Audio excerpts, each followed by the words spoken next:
চলে আসলাম সেই ফেসবুক ক্যাফেতে, যেটি চৌগাছার ডিভাইন সেন্টারের অপোজিটে অবস্থিত। আপনারা চাইলে চলে আসতে পারেন, এখানে এসে সময় কাটাবেন। ক্যাফের ভিতরে ঢোকার প্রথমেই দেখতে পাবেন যে রান্নার জায়গা, যেখানে খাবার তৈরি হচ্ছে। এখানে অনেকগুলো ছন এবং কাঠের তৈরি কুঁড়ে ঘর তৈরি করা হয়েছে, যেখানে সবাই এসে খাবার খাবে এবং সময় কাটাবে।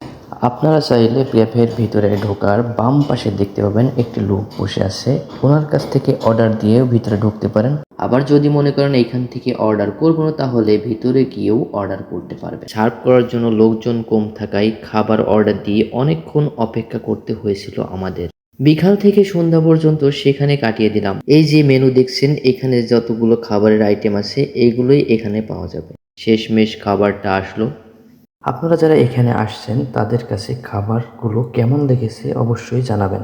তারপর সন্ধ্যা হয়ে গেল, আমরা ফিরে আসলাম। আর আপনারা চাইলে পরিবার নিয়ে চলে আসতে পারেন। ধন্যবাদ সবাইকে।